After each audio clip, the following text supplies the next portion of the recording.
বেহুলা সখী মা বেহুলা মা আমাদেরকে ডাকছে, চলো আমরা মায়ের কাছে যাই। আরে ও মা বেহুলা চলো চলো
ডেকেছো মা?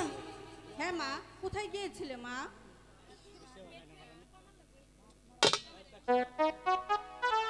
আমি সখীদেরকে নিয়ে ওই ফুলবাগানে খেলাধুলা করছিলাম। সারাদিন শুধু খেলাধুলা করে চলবে? তাহলে কি করবো মা? খাওয়া নেই, দাওয়া নেই, স্নান নেই। গরম জল করে তোমাকে স্নান করিয়ে দেব। মা, তোমাকে একটি কথা বলার ছিল। কোনো কথা শুনবো না, পরে শুনবো, চলো। আগে শোনো তারপর যাবো। আমি বলছি তো, পরে শুনবো, চলো। আগে শোনো তারপর যাবো। ঠিক আছে, বলো। রাগ করবে না তো? না, রাগ করবো না, বলো। সখীরা কি বলছিল জানো? কি বলছিল? বলছিল সখী সবাই সানবন্দার ঘাটে যায়, শুধু আমরা যাই না। চল না আজ মার কাছ থেকে বিদায় নিয়ে আমরা সানবন্দার ঘাটে যাই। না, সানবন্দার ঘাটে যাওয়া যাবে না। কেন যাওয়া যাবে না? তুমি এখনো অনেক ছোট। তাতে কি হয়েছে? সানবন্দার ঘাটে যাওয়া যাবে না, জলে কুমির আছে। আমি ভয় পাই না। তুমি সাঁতার জানো না মা। তাতে কি হয়েছে? বেশি জলে নামবো না। আমি বলছি তো, যাওয়া যাবে না, যাবে না, যাবে না। হাই গো বিদায় করবি নাই রে এ আমার মাগো বিদায় রে এ না রে।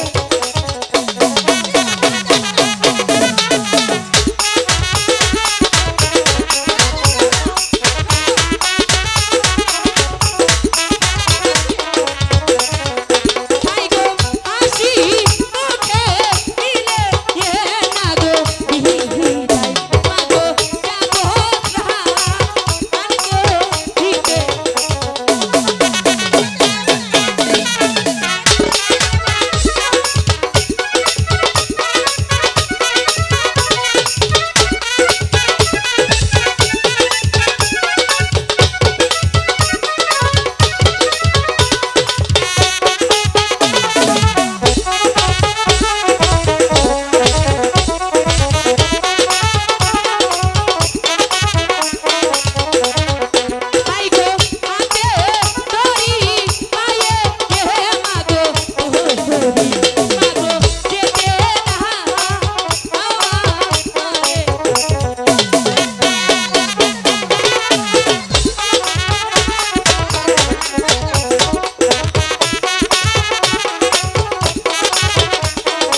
তোমার সাথে কাটটি কথা বলবো না।